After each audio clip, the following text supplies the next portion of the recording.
That's all I can say. I guess I'll get some coffee while we're waiting. And I guess I'll get some dick.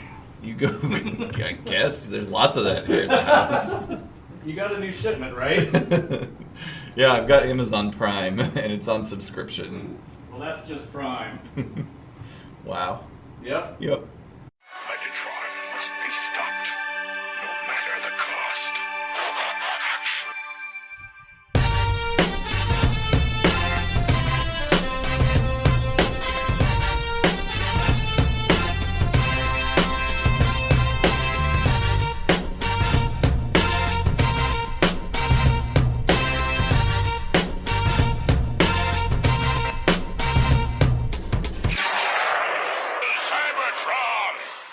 Hello, ladies and gentlemen, and welcome to the Autopod Decepticast. This is your bi-weekly podcast that delivers an episode-by-episode breakdown of the G1 Transformers series. This is episode 105, a strange place to be covering episode number 1, More Than Meets the Eye, of the Transformers series. Welcome to the show, humans. I'm your host, Aaron, and if you're a longtime listener, you no doubt know this is the section where I tell you some amazing, unbelievable, but true story about my friendship with these two gentlemen sitting here. For those just joining us, we analyzed, dissected, and some may say abused the 1986 classic Transformers the movie. Yes, every episode of our show explored 1 minute of screen time. They said it couldn't be done. They said it shouldn't be done. By they, I mean our significant others, but see, we are people of action. Neil Armstrong, Steve Jobs, Oprah fucking Winfrey. Great humans like us don't ask why. We ask, why not? And it took us a year and a half, but we did it. Feel free to go all the way back to episode 0 if you want to take that journey with us. Consider that your invitation. 100% 5-star ratings. Can't be all wrong. And then we did it again with G.I. Joe the movie. Kind of. People said, no, you're crazy. You can't do that. This is a Transformers podcast. Or they might have said things like, we hate that idea. We'll never listen again. Or they might have said things like, that's a movie. Like our significant others did when we told them what we were doing. You know, we're men who defy convention. Gandhi, Barack Obama, Beyonce fucking Knowles. What we share with these peers of ours is that we know that success doesn't just find you. You have to go out and get it. We don't wait for opportunity. We create it. And speaking of creation, a great new story is beginning right now. From the uterus of inspiration comes our new project. So fresh, in fact, that we have just dabbed off that afterbirth, clamped the cord, and ramped it up in a warm towel. And if this beautiful little project doesn't latch on, we'll give it up for adoption, because I have no tolerance for failure, Carolina. Okay.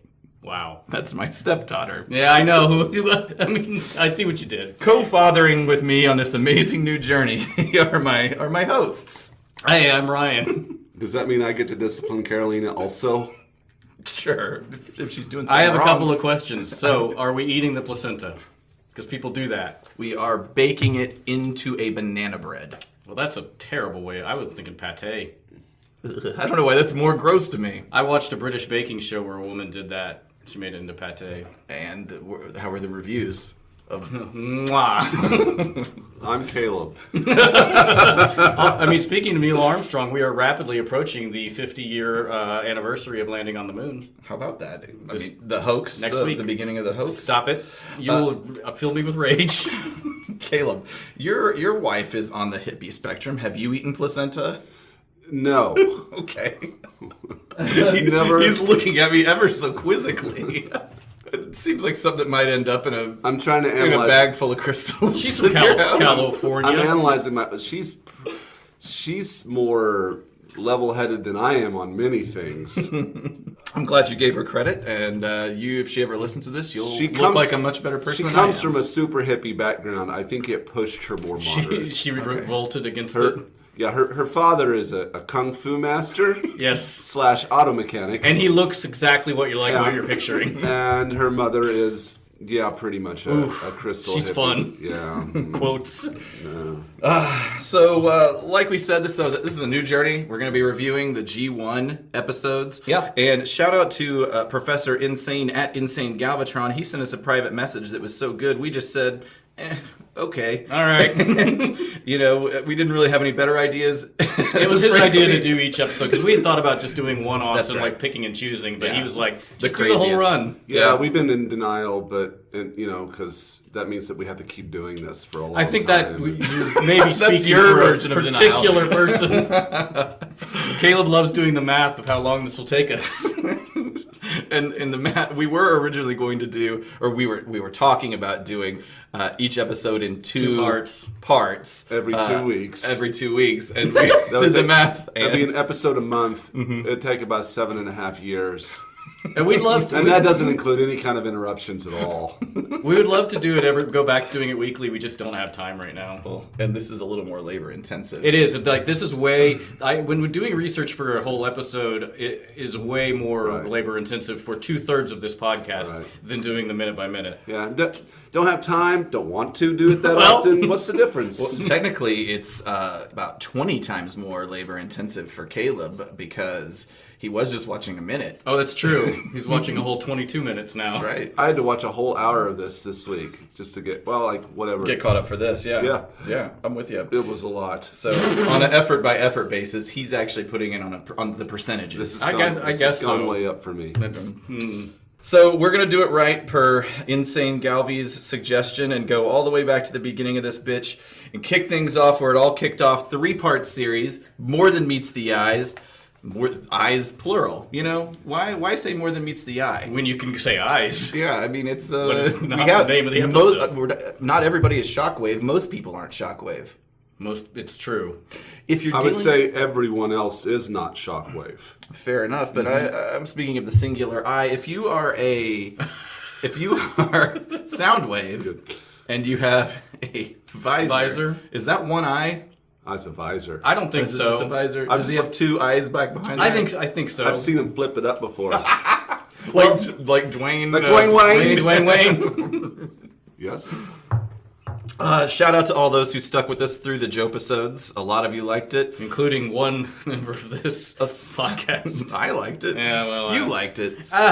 Till the end. A semi-vocal minority did not, but it's all good. Still a lot of fun for us. And this is broadcasting during TFCon. Yep. So shout out to all those at TFCon. Recording during TV. Well, it'll be out tomorrow. oh, no shit. Yeah, I got fuck. we got some quick edit turnaround Gotta on write this. some summaries. We're doing that right now. Caleb's going to write the summaries in real time. As well. So Mike Seibert's there. You said you're very wistful about not being there. I am. I am, as I said on Twitter, feeling feelings about Yeah. it. And I found myself... Openly weeping in a field. I found myself just, stalking the hashtags to, see what's going on. While you just dig a knife into your leg. Cybertronic Spree is there. Yeah. Or at least a couple members. I'm sure there's a lot. Yeah, I there's- saw a picture of Mike Seibert with him. Right. I'm sure there's a lot of people there asking, why aren't we there? It's I can't go on Twitter without seeing outrage that the APDC is not in attendance. Well, I guess we'll have to get that Patreon going. Some of Someday. the more Someday. popular Okay. podcasters out there, feel free to kick it off, guys.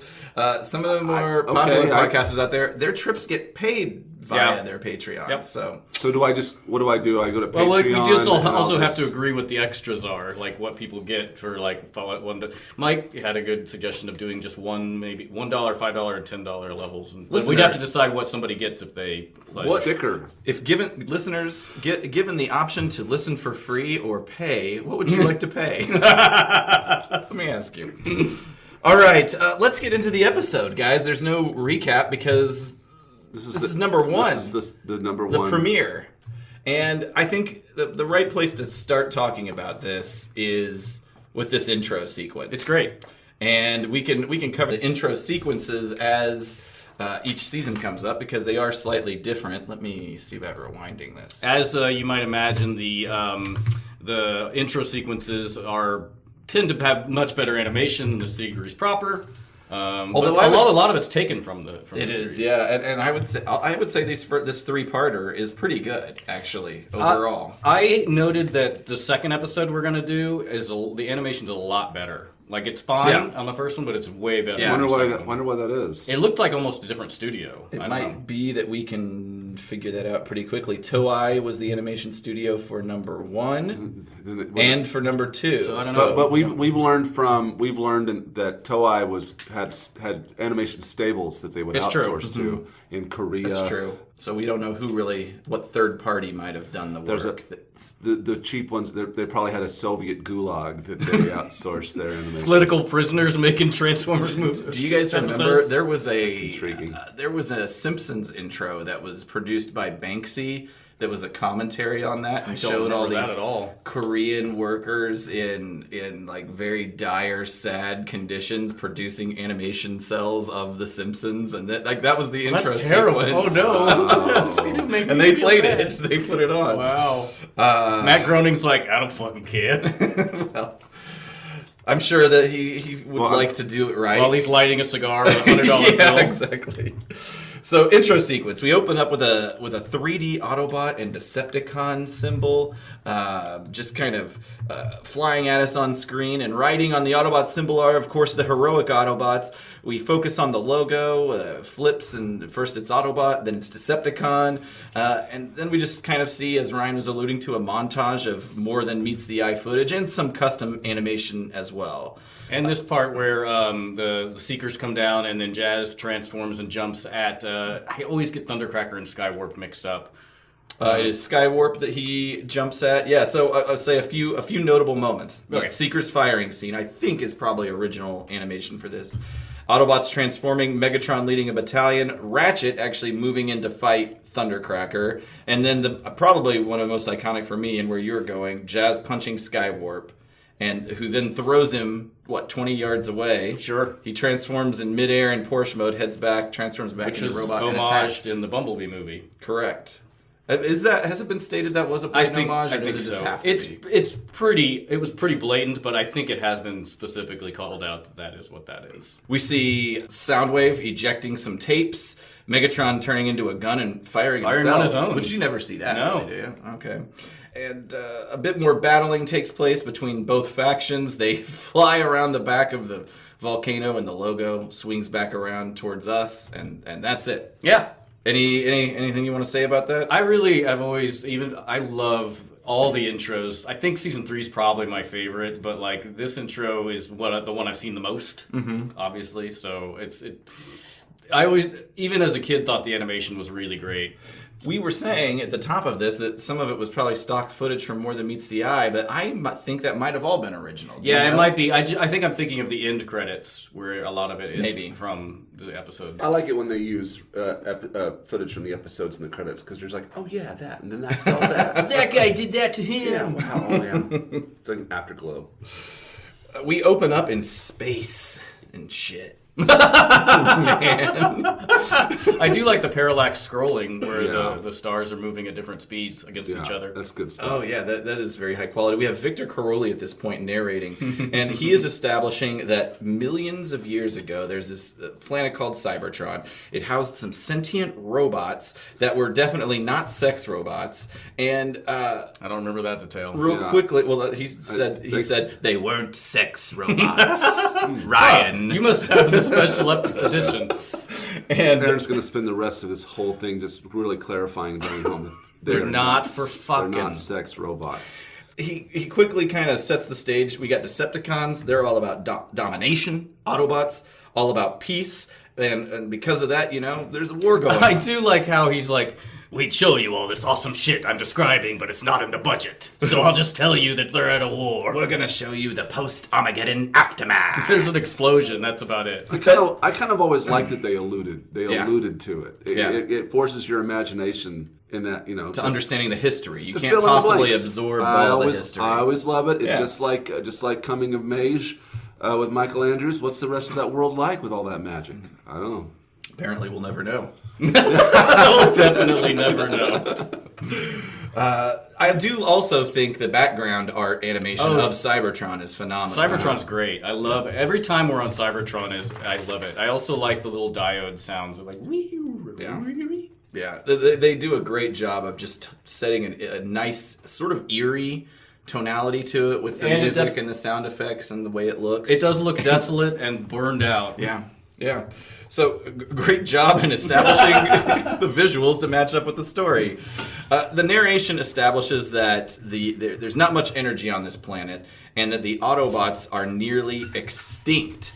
And we see some explosions, some more great shots of Cybertron, and then we open up on some characters. Those characters are Wheeljack and Bumblebee. Coming up out of a sewer? I guess. I don't know why. They've been sneaking around finding some... Snickety sneak. I guess we got fluorescent light bulbs, y'all. Yeah. I guess is that stuff. Yeah, are we to think that is in a stash somewhere? They had to steal it from somewhere else that was used. Like a Jeffries tube in Star Trek. He's got these energy rods. It's not much, but we can't worry about that. We got to get back to Iacon, guys. And he says it won't last but a cortex, which it's not. He pronounces it weird because in the script it's Cortrex, but that second R is not in evidence. And I looked it up, and it's about a month. Is that time frame? Oh, is that a Transformers unit of time? Yes, it's later established in the books how long it is. Okay, all right. And it's also spelled Cortrex later in the books. Okay. I love what he transforms into. The Cybertronian modes are great. I hope that the Siege line does an homage to that mode in the same way that they've got a Tetrajet up here from the Siege line. It is funny because you can tell that they're definitely designed to be obviously for their Earth modes, and so what they transform into on robots are on Cybertron, they have to back engineer those Tetrajets so hard to force that robot form to look like anything it does on Cybertron. Yeah. I mean, I think that's a lot of sleight of hand animation just to sort of be like. Oh yeah, it really doesn't make sense.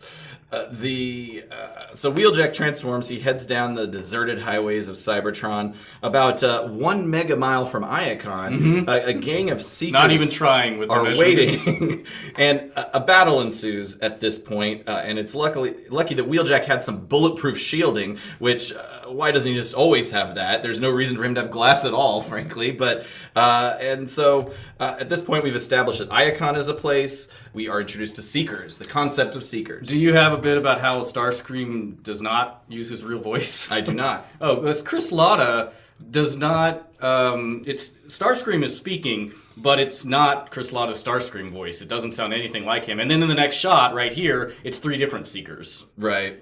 Yeah, those Seekers all have been given names in the... Aren't they the Rainmakers? Yeah, I think... I can't remember all their names, but... There's an episode where they make acid rain on Cybertron. Yeah, that's how they got it. It's a gold one, a navy blue one, and a green one. But the gold one is called Sunstorm, Acid Storm, and I don't remember the other one's name. Have those ever been produced?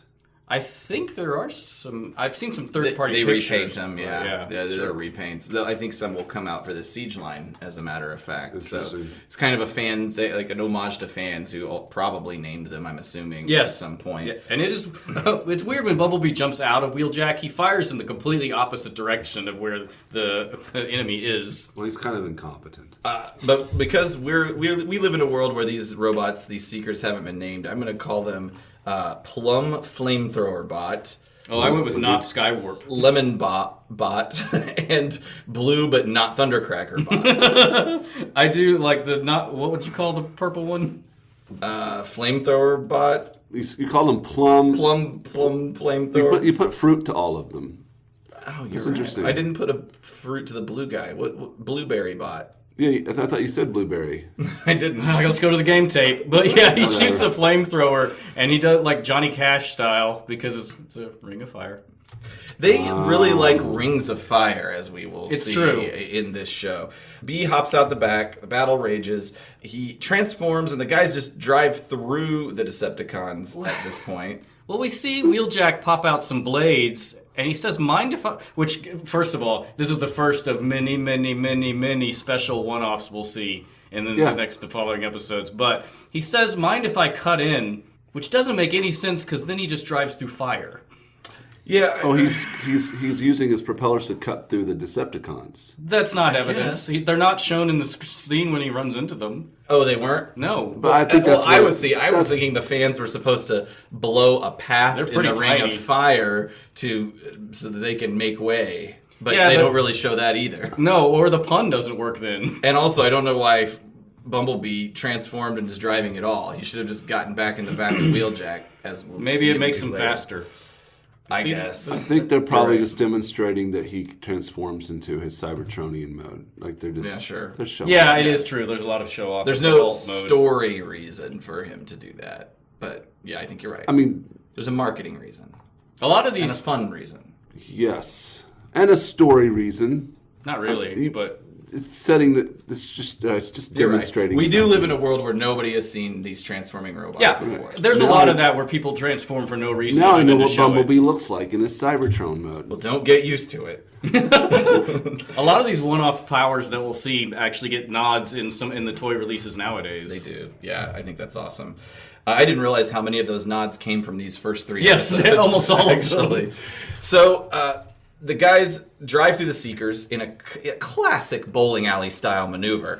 And the Seekers then turn into giant flying pyramids and make way after them. And a few Star Wars sound effects later, B is singed. He loads back up in Wheeljack's trunk. He goes into overdrive, and they go underground. They'll never catch them now. And they say we're going underground, but they don't go underground. Also, a couple of things. Whenever one of the Seekers says after them, it's spoken by Frank Welker, who does Skywarp, but it sounds just like Megatron.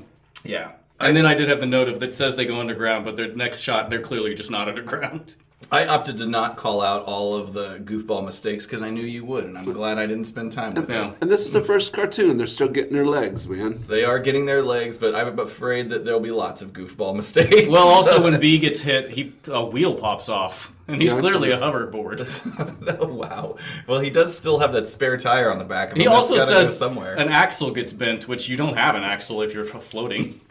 Gosh, wow. Man, these guys are fucking morons. It's no big deal, it's just weird. The cartoon is terrible. Why are we doing this, guys? Wheeljack and B enter Iacon. The bridge contracts. We see a curious lamppost station right outside the main building, and holy shit, it turns into a robot. Soundwave. He releases something out of his chest called a lasered beak, I believe. Oh boy. And commands it to do some spy work. And so this is a very common theme of Laserbeak just watching Autobots do I had this in my notes, and I'm like, wow, we're starting off again exactly the same way we did in the movie with Laserbeak listening to Prime talk about a shuttle launch. Yeah.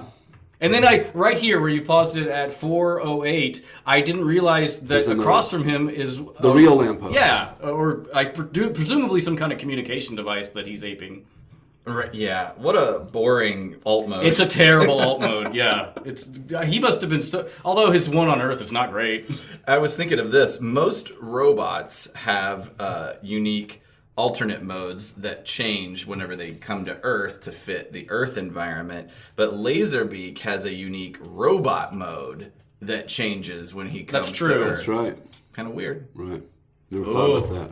Just more. Neither did they.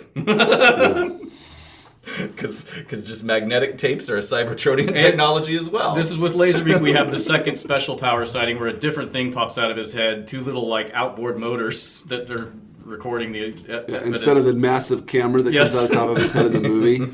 They also reminded me of nacelles from Star Trek. Another Autobot enters Iacon. We see that it is Jazz reporting to Prowl, Trailbreaker, and Optimus Prime. And he's got some bad news. There's no energy. And Prime says that unless a new supply of energy is found, no one can win this war. There's going to be a search mission as soon as Prowl can launch it. Get that ship up and running. That's right. And maybe it'd be good if nobody could win the war.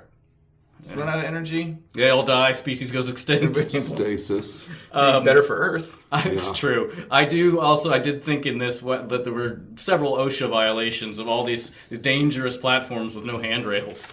Which shouldn't matter to them anyway because they can fly. Yeah, that goes away later. But yeah, I forgot. They fly. The Autobots fly a lot. Yeah. In this. And don't fly a lot when they should. Yeah, like they swim. Yeah, we'll get to it. They run. Then they fly. So the OSHA stuff shouldn't be as big a deal because these things in theory would be more like a Tesla automobile. Like it could self-drive, it's got all the sensors and everything. It knows where danger is and So I'm sure at this point in the war, the whole OSHA organization that represents Cybertronian safety is gone. Yeah, There's no budget left for it. They're just having to deal with it. It is interesting, and this is 4 million years before that, but in the books, especially the ones with Blaster, back on Cybertron, there's a third faction of non-affiliated Transformers that are not like just trying to live their lives. I would be part of that. Would you be a conscientious They're objector? called something pejorative, which later. Well, in the IDW universe, they're called nails, which is non-affiliated, non-aligned in life form. I can't remember. Something like that. Nails is what they're called. It is a pejorative in the IDW universe. So, Interesting. Laserbeak records all this shit. Yep. And returns to Soundwave's chest, and Soundwave then flies off. Got anything to say about that? Nope. Okay. We find ourselves at the bad guys' headquarters. The Autobots' launch plans are reported, and we learn that the Decepticons are going to do some launching as well. And this is where our old friend Lonely Shockwave... Here's where it starts, Caleb. I love it. This is my favorite part of the whole He also has 2 hands. He does have 2 hands, interesting, and he's given the old guard the base treatment, and you know, he's willing to take that on. What's fascinating is he was just standing up on this pedestal In gun mode. That was the one thing I had Just is hanging why is he out. just chilling in gun mode? because he doesn't do anything unless he's told. He literally will just stand there In the corner. in the corner and wait until he's told what to do, and then you know what? He does it. He does that thing, which is watch a monitor for 4 million Yep, years. he's very reliable. He also worked on a space bridge in the meantime. That's true. I don't want to get too ahead of ourselves He's here. great. Female Transformers! He's the best. So we hear Starscream's first bit of shit talk at this point. The Autobots would have lost eons ago if I'd been calling the shots, and Megatron claims that you know what, that's never going to happen, Starscream. You can lead, Starscream. So, time to get our... That was good, actually. You've been working on it? No. I like that a lot. I do like how, and maybe it's because I know these characters so well, but I thought it was a really good job of quickly introducing their characteristics. Yeah. Like Starscream's immediately hungry for power, and Megatron's like, you're not shit. Don't you know that hanging out with those two gets just so... You're like, fuck already. yeah. I It's like so how aggravating. I like how Starscream's like eons ago, and in Transformers timelines, that's like nothing. So it's like 10 years ago, I had a really good plot, and you told me to fuck off, and things would have been different. I think at this If point... just 10 years ago, maybe 12, you would have listened to me. Have you been working on your Starscream? No, I haven't. This is the shows. same Starscream I've always had, and doesn't sound anything like him. It sounds like my mom, who taking a hit of helium. She's Or also the Crypt British. Keeper. Kind of the Crypt Keeper. Hello, kiddies. We've got some ghoulish delights for you. Did Chris Latta do the Crypt Keeper? I don't think so. Hang on. That was in the 90s. Wasn't he dead? No. I don't know. Well, maybe. I don't remember when he died. But Let's find out. I think at this point the war has been going on for about 5 or 6 million years. Right. Such a long war. It's still going on. It goes on for 9 million years, all told. Back to Iacon. The Autobot shuttle emerges from the top of the Iacon dome, and loads of Autobots are strapped in, except not really. They're not, They though. should be strapped in. There are no seatbelts on any shuttle ever. And the camera is oriented so we see them as It's if weird. horizontally, but we know they're actual vertically. Vertically. But the animation sequence of the engines, the rockets, Not as boosting- good as the movie, but still pretty good, okay. and admirable, I believe. And they take off. All systems are go. And close behind it, we see the Decepticon ship, and they are A similarly... couple thousand yards away. yeah. Everything is very close in Yes, this movie. including Earth. Before it's detectable. Why is it that bad guys stuff always looks so much cooler than good guys stuff? Because it's like, it's cool to be bad. Yeah, I mean, it's Star Wars, G.I. Joe, Transformers, Star Trek. He-Man, Star Trek. The bad guy stuff looks like I think Badass. honestly, I would choose their stuff over the good guy stuff. In a Any heart- day of the why? week. Why is that? I think honestly, it comes down to for both people making special effects and technology and like props and people writing. It's more fun to write the bad guys yeah, because you can do whatever you want. Like you don't have to. but it be always, constrained. yeah, I think from a design aesthetic, though, there's probably something psychological to smooth lines being associated with maybe comfort and goodness, and jagged lines and things like pointiness being associated with There's a evil and darkness. There's a warmness to it. Right. And that probably dates back to, like, I think of Gothic structures. They seem evil to me, you know? The white hat, black hat. Oh, the Westerns, yeah. Right. And I think, it's sort of like whenever... like the good guys are safe and comforting but boring. It's like you date the bad guys when you're young, and then you come to realize, I need the security of the round ships. All those bad girls I dated. The round soft ships. That's right, like a breast.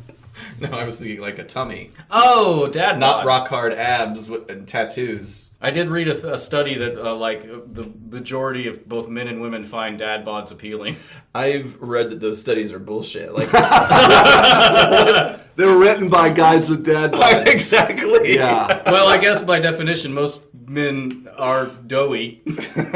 I was seeing that they made a big deal out of Jason Momoa's. That was so weird. I feel bod. like that was not a dad bod. I feel like it was not. I feel like it was a manufactured backlash that nobody really was calling him out, and people were just like, people are calling him out. Well, I think I don't think anybody was calling him out. I think they were being like, look at his sexy dad bod, even though his dad bod is still 7.5% body fat. Yeah. Dad bod Jason Momoa, I mean, that's about what I look like. Yeah, I'm looking at your body right now, and it's like, Jason, are you in here in the room?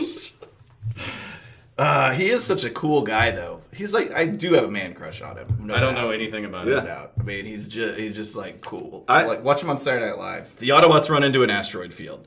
The impact of two of those asteroids creates a blast wave that knocks many of the Autobots out of their seats. Bonk. They just bonk into each other. Because no seatbelts, as we established. Right in front of them.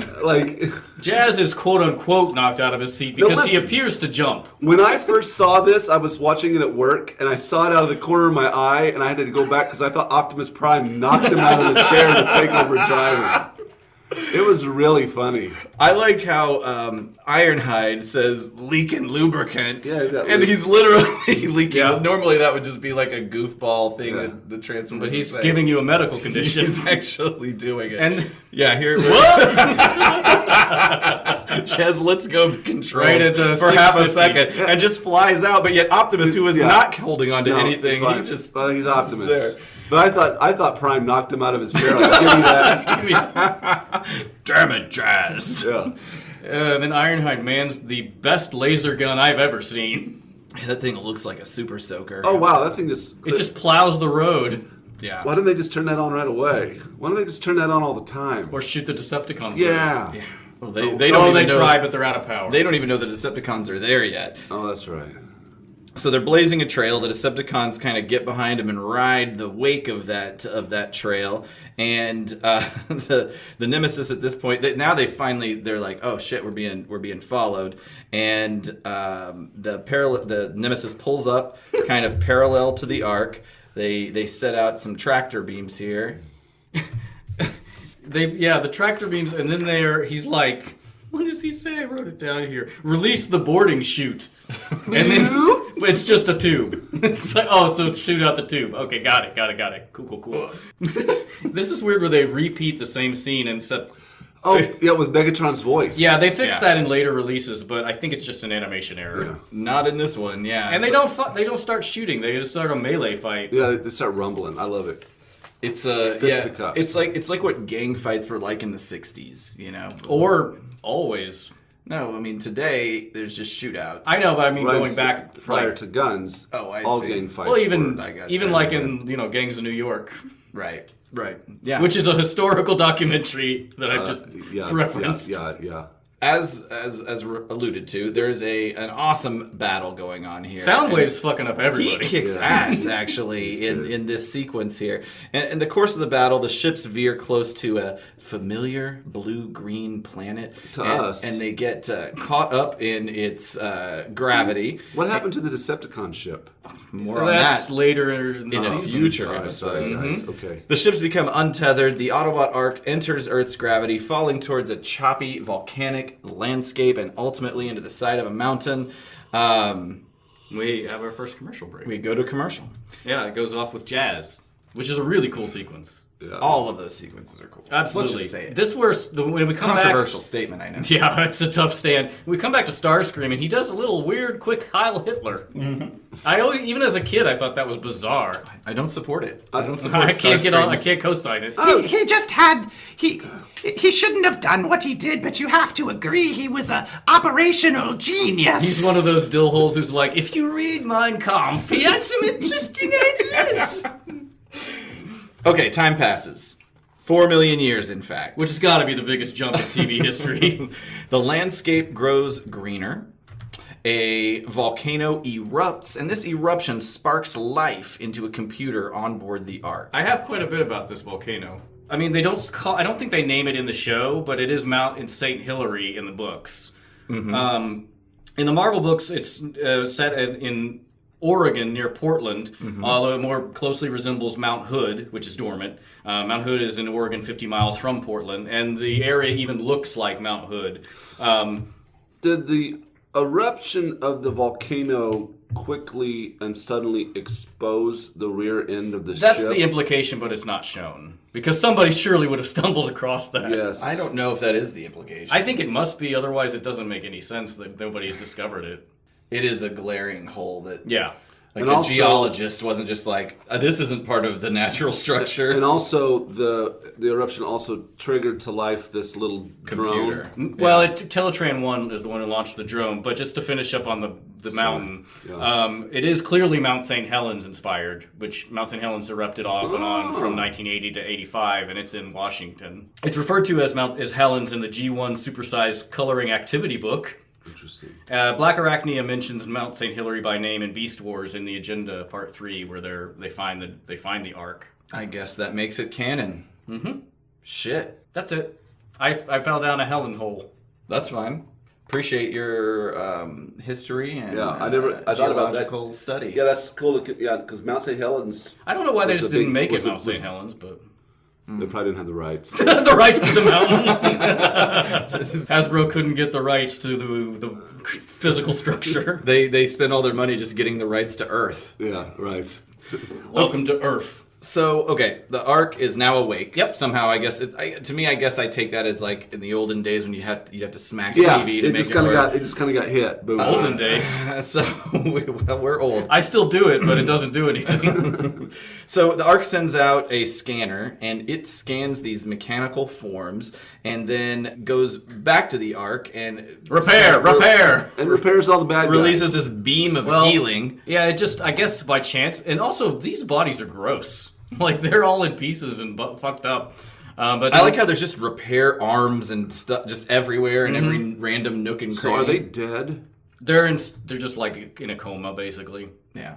Although Stasis, if Skywarp, you will. whenever Skywarp is the first one to wake up, and then he pulls Megatron in to be repaired, and he does say, "We live again." Yeah, but I don't take that to mean as they were dead. No, I don't think they it's were dead. just This like, is just stasis lock. I like how Megatron. they are living.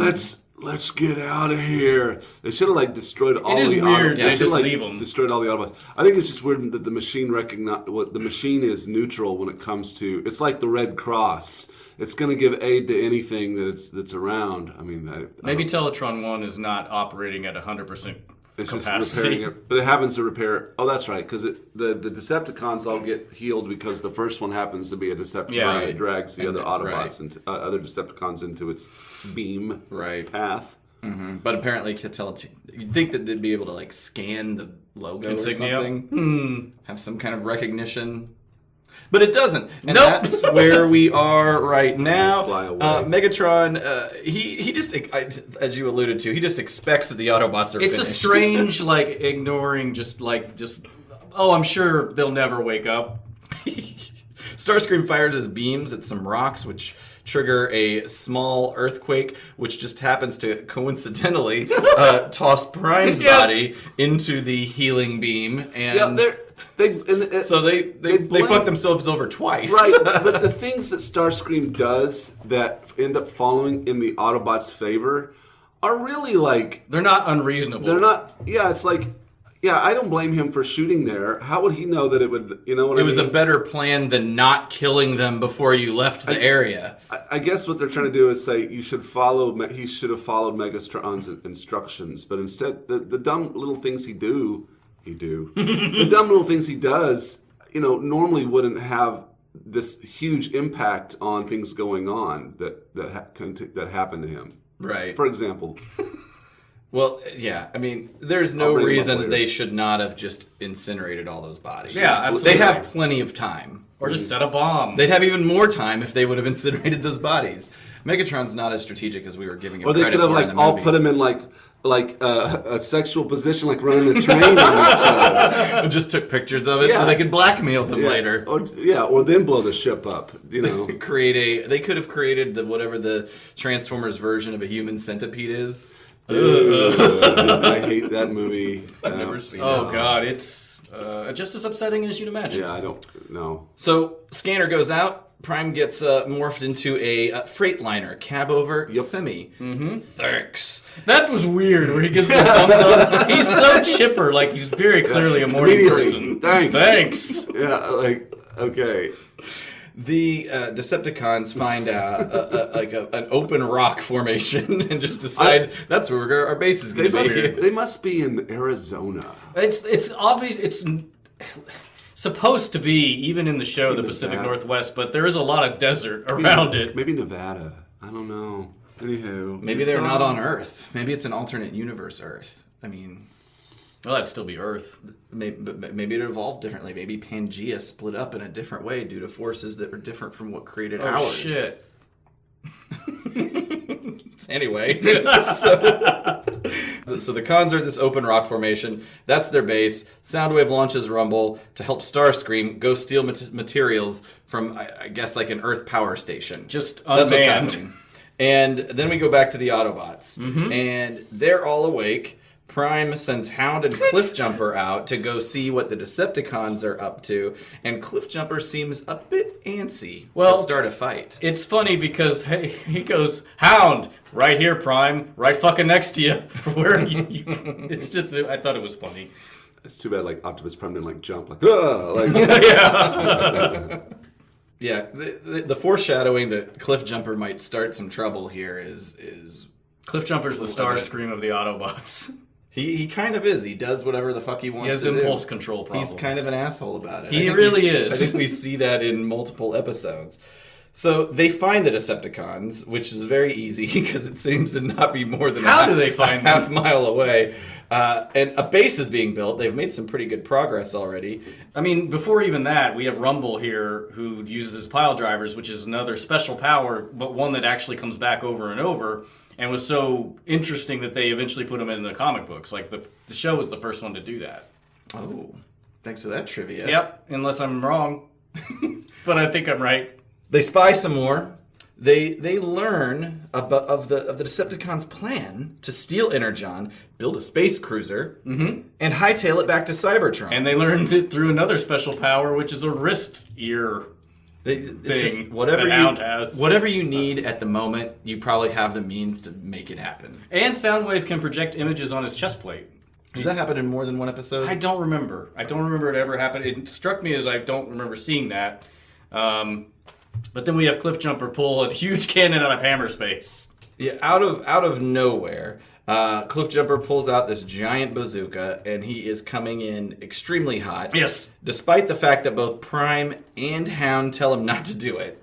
And it does kind of look like it might be collapsible, but, I mean, it's like Prime's trailer. Where does that come from? Out of it. What do you call that, a pocket universe? Hammerspace or Pocket Universe, Bag of Holding. These are all different names. There's a big gun. Where did that come from? Oh. I thought maybe it's collapsible like Doc Holliday's shot glass. Yeah. He also says, I've got Megatron right in my sights, which I think we need to really re-examine about what dead center means, because he misses pretty badly. Did they show... They didn't show a view from inside a viewfinder, did they? No, but he says, I've got Megatron dead center. Well, it could be that maybe just his sight is off. He didn't take the wind into for the energy beam, yeah. Hound should have been a better spotter. And he should have probably fired again.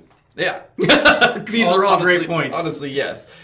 Maybe it's a one shot and done like a bazooka. The Decepticons are startled. Soundwave sends Laserbeak to figure out who fired that shit. It obviously had to be Autobots. And Laserbeak then... Who else knows we're here? He easily catches up to the Autobots. They don't seem to know who he is. Who Laserbeak is? Yeah, they say, what is that thing? Oh, he looks a little... Maybe they never knew who he was. Maybe. And he demonstrates right here another special power. So these guys split up because they think they're clever, but Laserbeak is ready, and he, I've never seen this before, fires one of his rockets to kind of trace Cliffjumper while Laserbeak proper continues to follow Hound. So Soundwave has a thing that he can eject from himself to follow things, and Laserbeak can eject its things. It'd be funny if like that. It's just a Russian doll of things that come off. Well, and technically, that thing does have things that eject from it in the form of lasers. So I think that in the description of Laserbeak, in one of the either his technical specs or whatever, it says he can do that. But this is the only time we see it in the show. So Cliffjumper destroys that flying laser cannon with some kind of Tiny he calls it a gun. gas weapon. I have notes on that in our script deviations. Oh, excellent. And Laserbeak proper fires on Hound, which causes him to fall off a cliff, and we go to commercial. Yep, our second commercial break. It's too bad that Cliffjumper didn't fall off the cliff because he was. He's not Cliff Faller. But he could probably handle I falling off see. a cliff. It makes more sense than Hound. Yeah. Ryan. I'm just a dog. Then we leave to second commercial break with Prime, and then come back with Laserbeak, which is in these episodes. I noticed the bumpers are the same. They leave with the same guy and come back with the same guy. Like if Prime is the one we go to commercial with, we come back with Laserbeak. If Jazz is the one we go to commercial with, we come back with Starscream. Interesting. Grapple and Ratchet show up to rescue Hound, but although it's not Grapple, it's a character called Hauler, who we never hear from again. Nope. And we do see Ratchet's medical bay for like a second. That's right, yeah. So they rescue Hound through a very... go ahead. Oh, I just want to say real quick, it's obvious when they're standing on top of the cliff, both Cliffjumper and Ratchet, but throughout this and the next episode, I really like the way they have the Transformers stand. Like, it's a very dramatic pose. For lack of a better description, it's like chest back, crotch forward, knees locked. Kind of the superhero pose. A lot of superheroes are drawn that way. It's a fun way to draw things. It's an easy way to pass out, too, if you stand like that for real. They say that, but I don't know if that's true. Well, you're not used to standing up for long periods of time. You don't know what I do. You don't know what I do at all. Whew, I felt the heat from that shot. Who fired that shot? You Right across my mouth. You know what my dad has taught my sons to do? Oh no! My dad'll fart and go, "Who fired that shot?" So now my boys will fart and say, "Who fired that shot?" Oh man, I'm glad I don't have boys. The influence of the milkman. I'm glad you don't have anything. That's rude. Want to hear another colonism real quick? Sure. So the other day I was complaining about something, and my dad goes, Your wife? "No, I would not complain about my wife to my dad." He's already defended her to us once today. Yeah. Don't make him do it again. All right. But I was complaining about something, and he goes, "Well, life is like a penis. Sometimes it gets hard for no reason." I never heard him say that before. And then he took me to watch a stag film. Oh, Colin. Is that the story? You said in the group text that you wanted. That was the story you wanted to tell I don't us? know what Okay. the other one is. Okay. I don't remember. There was another one I wanted to talk about, but I don't remember. It'll come to you. This I whole hope so. reflector thundercracker This is exchange a very convoluted is sequence ridiculous. of spy work. The exposition, the communication. So Reflector and Thundercracker, they spy a truck. They're unsure if it's a threat, so Ravage is released to investigate. Wait. Before that, What? explain what happens, how they see the truck. Oh, I see what you're saying. So yes, it's convoluted because first of all, you can see it with your eyes, but what they have to do is transform into a camera to see it better, and then eject a Polaroid film. Yeah, I had these questions. Why does Reflector have to be in camera mode to zoom his vision? Why does Thundercracker have to hold him to do it? Why does Thundercracker take a picture? Why does the picture print out like it's a Polaroid? Well, because here's the thing: if you didn't have it as a Polaroid, he'd take the picture, Then they'd have to run Get it it to 1 hour developed. photo, and that's going to take a while. It's just a ludicrous expensive. series of... And I know the reason is to show the reflector turns into a camera. Well, 3 and into 1. 80s. Digital cameras didn't exist. The very concept of digital imagery didn't really exist. Yeah. Only like with maybe NASA or I something get like it, but that. the way they get there Takes is the so picture, strange. They take it back to their dark room. It's red. Starscream bursts in, ruins the exposure. They call him an idiot. Starscream! What? You know. And then or even if Starscream doesn't ruin it, they get it exposed. They take it all the way back to Thundercracker. He like, looks thumbs at over it. it. He says, it's a "It's a truck." I was going to say it was a dick Like, pic. you tried but to- I like it's a truck. But also, like, right here we see, he can clearly see with it. It just wait, like, a second, and you'll find out what it is. Or go look at it. Also, when they come back and Thundercracker's reporting to Soundwave and he pushes his head, it makes a ridiculous sound. Also, pushing your forehead to answer a call is so stupid. I like it. So let's see, where are we here? Ravage. Yes, is the first appearance of one of my favorites. Ravage is released to go Decepticons. and investigate that truck. The truck arrives at the facility where the Decepticons have stolen all the hardware, and they're freaking out. The two gentlemen who emerge from the truck, one of them who has a very frumpy body, and Ravage. Yeah, and when he gets that frumpy guy, when he gets surprised, his helmet flies off his head. I will say I love Ravage. He's definitely one of my favorite Decepticons, but this sequence doesn't make any sense because he doesn't stop them. Yeah, at all. they get back in the truck, they drive away, and Ravage is like, "My job here is done." It just intensifies the suspicion. I want to know more about those two guys. I want to follow their story. I would love to see a buddy comedy with those two. Let's write the spin-off. It's on us. Yeah.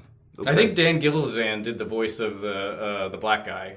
I don't think the other guy speaks. I'm not sure. The frumpy guy. I just love Because I thought from behind it sounded like Spike. he gets Or surprised not and his Dan helmet Gilliland, flies off his head. Corey Burton. Corey Burton, Yeah, thank I you. think you're right. Back to the Ark. Yep. Hound. He's in better shape. And he's relaying all the info that he's derived from the spy work that he and Cliffjumper were doing. It's weird though, because he says they're going to put the energy in some kind of cube and haul it back to Cybertron, implying he doesn't know what an Energon cube is. He doesn't. It's an Energon cube, as I a whole new thing? look at this as a Decepticon innovation. I get that. It's All right, very I'll buy resourceful it. of them. And these are all. Now we got this huge Robot sequence. roll call. Yeah, So it's a good sequence of. It's grip. great. Their transformations here are awesome. So Prime is like, we got to go fuck these fucks up. Jazz is doing the roll call of all the bots. He skips Cliffjumper, but Yes. we do Prowl, Trailbreaker, Wheeljack, Ironhide. There's some beef between Jazz and Cliffjumper. Maybe so, yeah, some secret beef. Who else? Mirage, Sunstreaker, and Sideswipe. Sideswipe. Time to roll out. I guess I never realized that is Jazz kind of his second in I command? think Jazz is. Yes, I he's think a he li- is. I always assumed Prowl was the second in No, I mean, command. you're I gonna just forgot. You're gonna pick Jazz because he's got a cool voice. He would certainly be more fun to hang out with. He I mean, seems very fun competent. more fun just to hear him do stuff. Well, I think also Call out the names, Prowl Jazz. is in the command structure. I always thought Ironhide was too, but that's not obvious in any of these episodes. Jazz to Moonbase 2. Jazz to Moonbase 2. And to your point right there, Caleb, he this is the first instance of Prime who is standing right next to Jazz, telling Jazz to do something that he could have That's easily not- just told everybody to do. He's delegating. It's like Yeah. I mean, in a military structure, that's pretty common. You'd have your sergeant do it. I get it. It just seems weird. it seems inefficient. Although I will say that when Jazz transforms, it's my favorite Jazz transformation of all time because he like jumps in the air and his fists go down and Lands on his that's cool. hands. It's awesome. Great. Yeah, A lot of the they're budget. trying to hook you. A lot of the budget went into that scene. Go buy the toys. So now we have got the Decepticons. The base is looking good. Laserbeak has delivered some info on an energy source, and it's an oil rig. An oil rig housing some familiar roughnecks. Also, this painting of the oil rig is really awesome. Yeah, I love it. The it's background painting on that is great. So we meet a handful of workers here. None of them resemble Bruce Willis or Ben Affleck, but we do see God. Spike and Sparkplug, and they're just working. Now remember, Spike is 14 years Absolutely, I had that note as well. And also, get used to those outfits. old. they just, it's kind of like a lot of people wear Carhartt. Like Caleb here, maybe these are lifestyle outfits. Like you always wear a helmet. wherever you go. Like, these guys don't have to dress like this on the oil rig. Maybe these guys just continue to wear helmets because it's all they had, and they knew they were going to be hanging out with Transformers a lot more, and they needed some kind of protection. They like to dress this way. It's also easier on the animators. If they see it at a... I love. Oh, go ahead. No, you go ahead. I just love this part where Megatron lands and they go, "What is it? Let's throw wrenches at it." Yeah, the whole sequence of them fighting the Decepticons. It's hilarious. And the Decepticons, like, smacking them around. It's Rocks, tools, just humorous. whatever is on hand. After a scuffle with Rumble, Spike is thrown into the ocean. I loved the backhand. Rumble backhands him in the next episode too. He pauses before he does it. Yeah, he does it in such a disdainful manner. That guy died right there. Oh yeah, everybody lots of people on this rig died. That was a very Donkey Kong style. Megatron threw a big move pipe there. and 4 guys go off the side. Yeah. So, I don't like how humans can be hit by these strong robots and not just be dead. don't Sparkplug in particular, especially in the next episode. Spike just comes up behind Rumble, punches him in the back. He should broke his hand. He just got smacked in the face. Should have broken half of his skull open. Obviously, they're not going to be able to show that shit on television. Yeah, and there's some tongue-in-cheek stuff on the TF wiki that maybe the Witwikis are particularly resistant to physical damage. Perhaps. Whatever the wiki says, I abide by. It's a joke, but this part. We break out the first mention of the null ray, which It's really weird. Yeah, they treat it as though it's a thing separate from something that's connected to Starscream's Yeah, and they do it twice in the next. They'll do it again, in the next episode. But so I think it's maybe some confusion. I think I might have a note about that, but it seems like maybe it's a confusion between script and screen. But yeah, that's what. And also, it seems to freeze the thing, the turbine on this, whenever normally it just stops the flow of energy.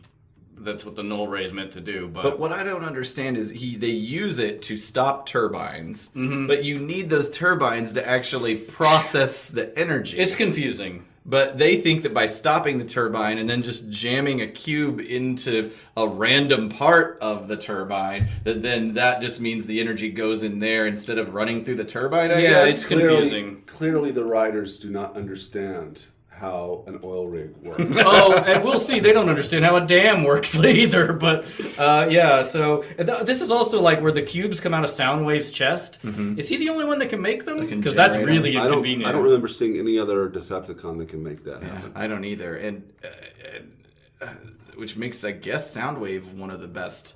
He is the personal innovator of the Energon cube. He has a big value add to his group. Absolutely. So they pump oil into the cube, they squish the cube, and you have Energon pillows. And I guess maybe that's what it is. Okay, so it wasn't energy coming; it was actual oil coming out into the cubes, and the compression is what maybe convert. Maybe it's hyper compressed. That's whenever it starts glowing, and that's better than a turbine.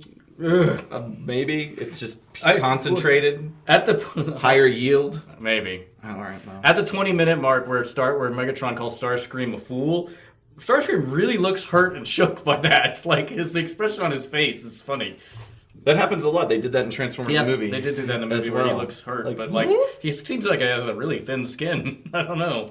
The Autobots show up.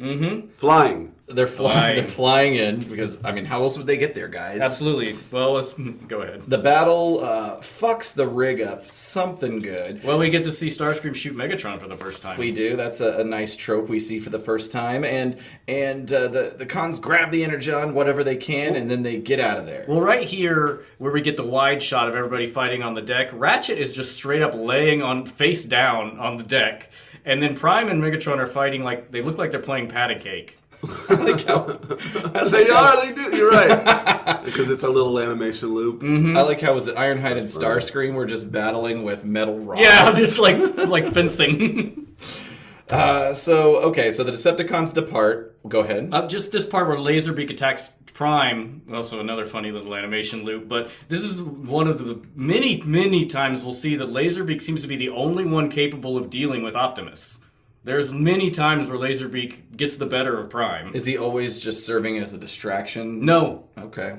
All right. He fucks him up later. Can't wait to see more of that. Megatron sinks the rig, sets fire to the oil that's leaking into the ocean, and we hear shouts of help from under some mangled framework here. And Spike Sparkplug, they're in trouble. What's going to happen? We don't know. A couple of things here. The Autobots can fly. Yeah. 1 minute ago, they could fly. Also, are we to believe they're swimming? Because that seems either They're one. treading water. They're just like kicking really You quickly. hear like, Well, are they swimming or are they like hitting? Or are they walking on the bottom? Either way, it doesn't make any sense. no, they're swimming. I know they're swimming because when we come back, it's obvious they're swimming. I would think they have to be swimming, but I would also think they have to have, just like any tool can come out of them at any time, they'd probably have And we'll things see that at the opened very bottom- top of the next At the episode. bottom of their feet that just generated like propulsion to keep them floating. No, they have a little floaty. that could be it too. An emergency inner tube. I like it. I like it. Yeah. Well, that's the end of this episode. Well, we get the third commercial break again with Jazz and fucking Starscream, and then we come back and it's just a preview of what our next episode will be. I'm not covering that shit. Well, we'll cover it next 2 weeks. That's right. High five. We're in alignment. Energon Axe, Energon Axe. which So we've all just decided that's what it's called. a lot of tropes unveiled here. We had each robot having a random gadgety gimmick. Energon cubes, null rays, Starscream firing, Megatron. Anything else? Gas gun. What else? I mean the gadgets are the main thing. There's a lot of that. There's way more in the next episode. My note here, I forgot that Energon cubes were actually a Decepticon innovation, which I guess makes sense because at the beginning they had the rods. That's true. That never even occurred to me that the Autobots had never heard of Energon cubes until they got to Earth. I did a little bit of research, but I've forgotten it already. That I think you don't actually even see Autobots ever interacting with Energon cubes until really late in the series. Oh, or in the movie, I guess they mention them, but you don't. They see mention them in the movie, right? They have to adopt. They have to rip off. Well, I think it was Do a supposedly the Autobots came up with transformation to deal with the more powerful Decepticons, and the Decepticons stole the idea of transforming. And so then we see just every time that there's a military advantage, the other side has to compensate. It's almost like real life. Yeah. Like when Caleb was a kid and he could do that, I had to figure out how to do it. Is this what we're doing right now? Check, can you do this? Caleb has got me. I'm gonna. See, I'm gonna have to innovate. I just escalated it. Gotcha. You got to innovate. Caleb is farting with his hand over his eye, which is always useful. Can you do the armpit? Yeah, I used to be able to. I don't know. I still can't. Oh. Are you glad we still kept doing the podcast, everybody? Yay! Guys, maybe well, is it? Do we have Ryan? I have some things. Some. Deviations. Late last night, I actually did find a database that has all of the first season scripts, and I think it's the one where I got the movie script from. Okay. The Ron Friedman draft. But I didn't have time to look at it in detail, so most of the script deviations for More Than Meets the Eye Part 1 and 2, I took from the Transformers Wiki. Which is a great source. Yeah, I mean, I steal a lot of information from there. I'm not going to credit them every time, but just know if I say something that's intuitive or that seems smart, it's probably from the TF Wiki. Fair enough. We already talked about what the core tracks, like the weird mispronunciation. There's lots and lots of sound effects from Star Wars throughout, even here and in the movie. The possible reason for the confusion of Starscream's different voice at the top of the episode is that in the script, they're just described as generic Decepticons. And Dan Gilvezan does the voice of that Starscream. Okay. In the early scripts, Mount St. Hilary is called Crater Mountain, which is not Okay. very good. After building the Decepticon temporary HQ, Skywarp finds a frisbee and tosses it back and forth to Starscream before Megatron destroys it. That's a really lame. It's script terrible. addition. That's a good like it, cut though. there. Soundwave was originally the first to be revived by Teletran 1. And there's a cross out I where wonder why they changed it. maybe because it scans a plane. Because also in the original script, early on, Soundwave is a Oh plane. yeah, I would have to go scan like a tape recorder. Yeah, and that's not cool. compelling TV. I was thinking maybe they just abbreviated SW in the script and the animators confused it because it's Skywarp that got it, not Soundwave. No. That's not it. No. Teletron 1 used human satellites to bounce signals off of to find alt forms instead of launching a Sky Spy, which to me is a better idea, but maybe harder to, like, it's not as easy to get the immediate idea of what they're doing.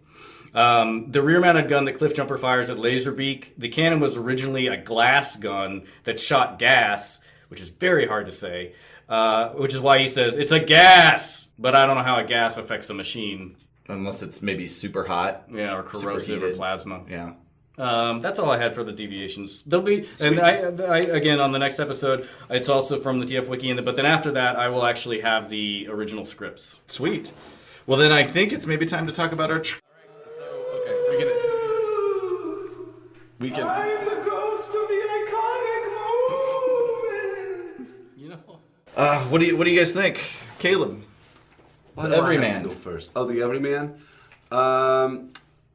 I think when Rumble smacks. That's pretty funny. Spike. It's pretty iconic. It comes back too. He does it again later, but It's the first thing I can think of after you asked me. I'm surprised you didn't It's just your say what's iconic on moment. screen, which isn't even technically in that's this why I couldn't use- episode. That's why I couldn't use it. Save it for next time. I will. It might be my next one.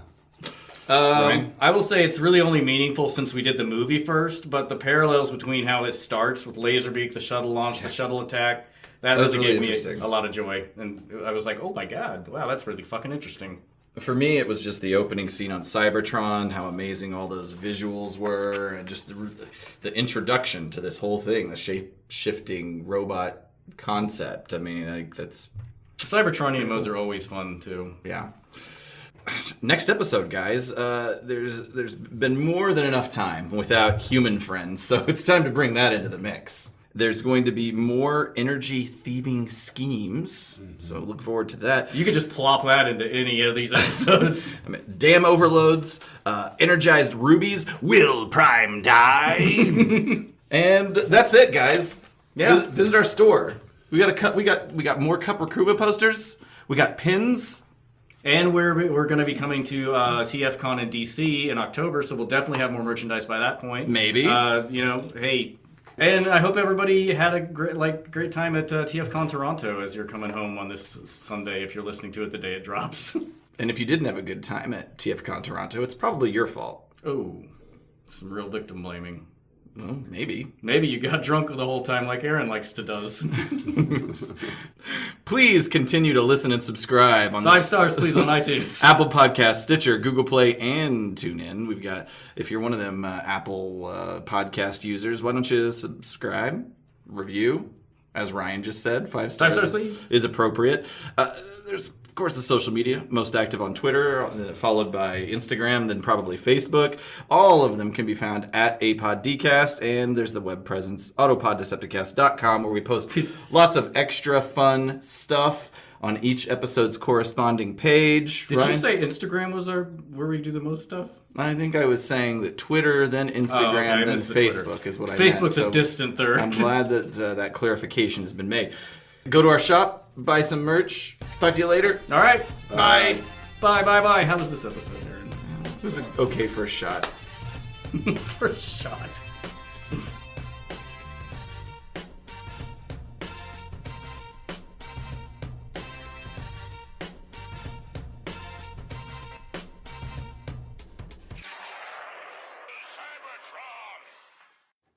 I'm gonna do as much as I can.